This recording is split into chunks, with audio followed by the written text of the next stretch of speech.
खाना बनाऊं। क्या सोचा था बाहर जाकर खाएंगे, लेकिन नहीं, यहाँ धुएं में बैठकर अपनी जान दे दो। हट, अच्छा नहीं लगता। दीदी, आप ना आज खाना बना लीजिए, मेरी तबीयत आज ठीक नहीं लग रही है। आप तो जानती है ना, धुएं में दम घुटता है, बर्दाश्त नहीं होता। अच्छा ठीक है छोटी, तुम जाओ, अंदर जाकर आराम करो, मैं खाना बना लेती हूँ। अच्छा छोटी बहू, अगर तुम्हारी रोज तबीयत खराब होती है तो तुम डॉक्टर को क्यों नहीं दिखाती? बस इसी वजह से मैं कुछ कहना नहीं चाहती। माँ, आप हमेशा मुझे ही क्यों सुनाती रहती हैं? सुनाने लायक काम ही करती हो, तभी तो सुनाती हूँ। रहने दीजिए माँ, उसे कुछ कहने की जरूरत नहीं। ये तो थोड़ा सा ही खाना बनाना है और वो मैं अकेले कर लूंगी। जाओ छोटी, तुम जाओ। और माँ, आप भी जाइए, आप जाकर आराम कीजिए, मैं सारा काम कर लूंगी। अच्छा ठीक है दीदी, अगर आप बोल रही हैं तो अब जाती हूँ मैं। तुम्हारा दिल बहुत साफ है बहू, इसलिए तो तुम्हारा ध्यान छोटी बहू के बहाने पर नहीं जाता है। तुम दिन रात काम करो और वो बस आराम करती रहे। और ऊपर से मेरा बड़ा बेटा भी वैसा ही है, दिन रात बस खटता रहता है।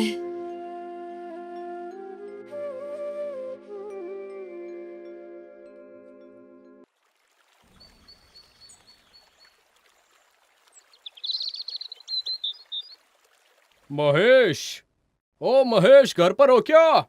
जरा बाहर आओ तो बेटा। अरे मोहन चाचा, बाहर क्यों हो? अंदर आ जाइए। अरे नहीं बेटा, आज मैं थोड़ा जल्दी में हूँ। ये लो महेश, धान और जूट बिक्री के पैसे, पूरे 7,000 है। सच में तुम रात दिन कड़ी मेहनत करते हो, इसीलिए तो तुम्हारी फसल इस इलाके में सबसे अच्छी हुई है। बिल्कुल सही कहा भैया, उसके पिताजी का सारा गुण उसे मिला है और यही तो मेरा सबसे बड़ा डर है। पता नहीं कब कौन ठग दे। चलता हूँ मैं भाभी, उधर काम भी बहुत है। आता हूँ बेटा।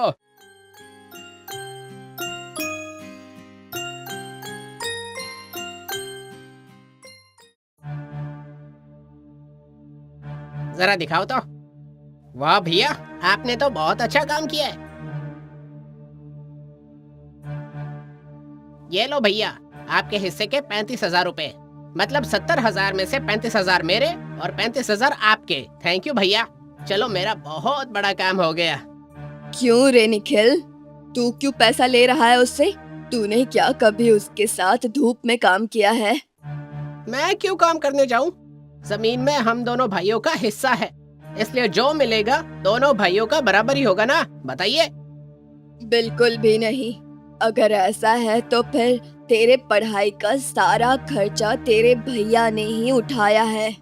अपने लिए तो कुछ भी जमा नहीं किया, तो वेतन मिलने पर तुम कितना पैसा लाकर देते हो अपने भैया को?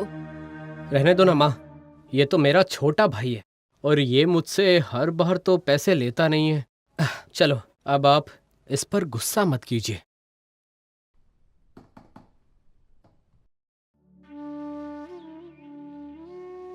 पता है माँ, मेरा प्रमोशन हो गया है, लेकिन मेरा ऑफिस बहुत दूर है, रोजाना आना जाना संभव नहीं है। इसलिए मेरा और अंजलि का कोलकाता में रहना अच्छा होगा, वहाँ सारी सुविधाएं हैं। कलकत्ता यहाँ से बहुत दूर तो नहीं, रोज आना जाना भी आसान है। अगर माँ से दूर चला जाएगा तो रोज रोज तुझे देख नहीं पाऊंगी। ये सारी इमोशनल बातें मत कीजिए माँ, काम के सिलसिले में तो जाना ही होगा ना। माँ तो ठीक ही कह रही है देवर जी, आप और छोटी यहाँ नहीं रहेंगे तो हमें बिल्कुल अच्छा नहीं लगेगा। आपके बिना मुझे भी अच्छा नहीं लगेगा दीदी, मेरा भी मन नहीं लगेगा। अच्छा नहीं लगेगा, मुझे तो वहाँ बहुत अच्छा लगेगा, यहाँ तो बहुत खर्च होता है, तभी तो ये प्लान बनाया। हम दोनों मिलकर रहेंगे, कोई दिक्कत नहीं होगी। उफ, क्या शांति होगी। रहने दो माँ, आप इसकी टेंशन मत लीजिए। भाई अब और बड़ी नौकरी करेगा, ये तो खुशी की बात है ना। अब बस आप रोना बंद कर दीजिए और इन दोनों को खुशी खुशी जाने दो। भाई रोज फोन करना, ठीक है? और हर शनिवार को यहाँ आ जाना और रविवार को रुककर सोमवार को सुबह सुबह चले जाना। ठीक है तो भैया, अब चलते हैं हम लोग।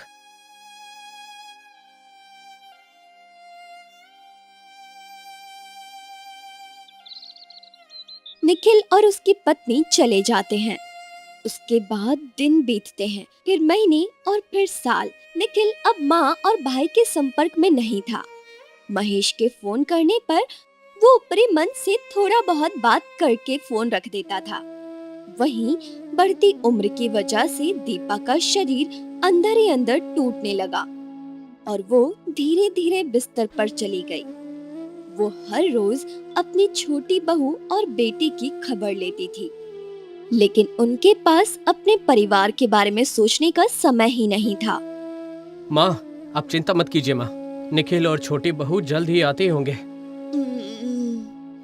आना है तो आएंगे, लेकिन वो जब तक यहाँ आएंगे ना, तब तक मैं पता नहीं रहूंगी या नहीं।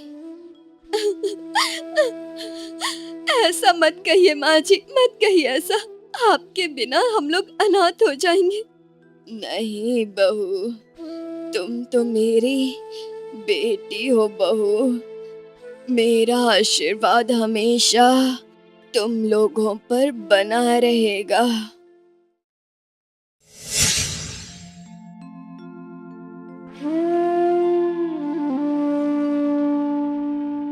अच्छा बहू, तुम और महेश तो सीधे हो। मेरे चले जाने के बाद निखिल तुम लोगों के साथ क्या क्या करने वाला है, ये तो मैं समझ ही रही हूँ। इसलिए मैंने पहले से ही तुम्हें एक बात बता रही हूँ। पर पहले मुझसे तुम वादा करो कि तुम ये बात किसी को नहीं बताओगी, यहाँ तक कि अपने पति महेश को भी नहीं। ठीक है माँ, मैं वादा करती हूँ, मैं किसी को नहीं बताऊंगी। मेरे मर जाने के बाद बहू, अगर तुम्हारे परिवार में कोई कमी हुई तो फिर तुम महेश को लेकर हमारी पुश्तैनी जमीन जहाँ बंजर है वहाँ पर चले जाना। मैंने वहाँ की जमीन के पूर्वी कोने में एक बक्सा मैंने गाड़ कर रखा है। उसमें मेरे पिता से मिला हुआ और सास ससुर से मिला धन है। मैं नहीं चाहती कि छोटे बेटे और बहू को उस रखे धन का कोई भी हिस्सा मिले, क्योंकि वो लोग वो सब पाने के योग्य नहीं है।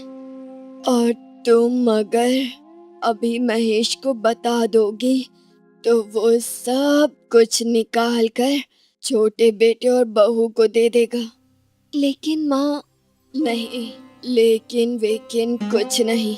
सुनो, तुमने मुझे वचन दिया है।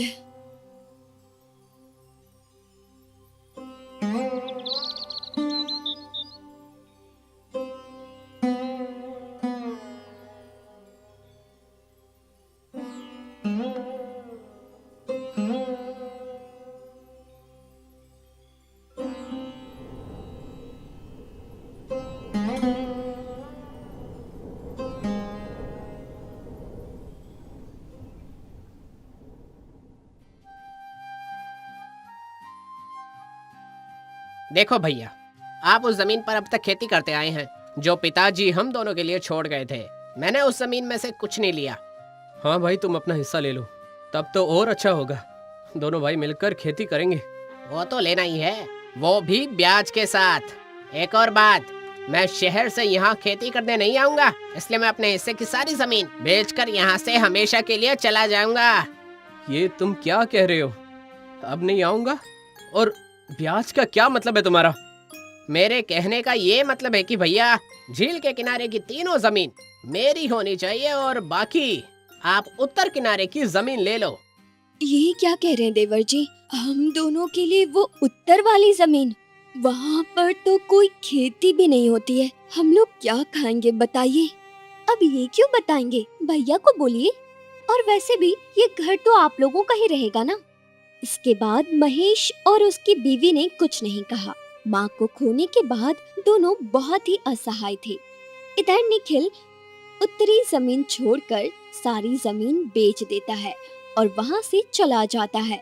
अब महेश बची हुई जमीन पर पहले जैसी खेती नहीं कर पाता और इस वजह से वो लोगों के खेतों में काम करता और अपना परिवार चलाता। लेकिन दिन ब दिन उसके परिवार की हालत खराब होती गई।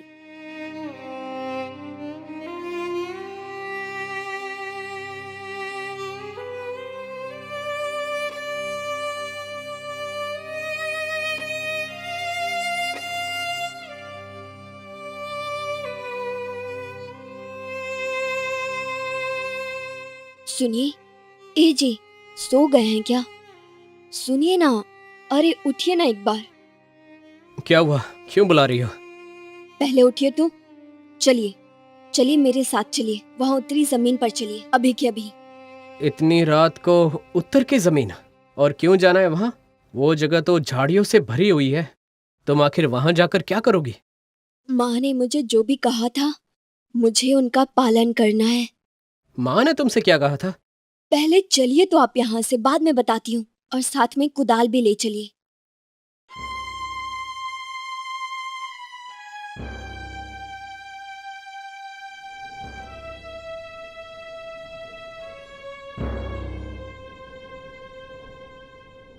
ये तो बस इसी जगह पर, यहाँ पर खोदिए तो।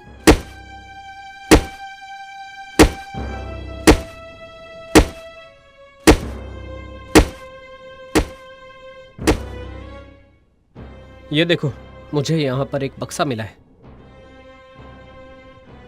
ठीक है, उसे लेकर बाहर आ जाइए, मैं आपको सब कुछ बताती हूँ। सुनिए।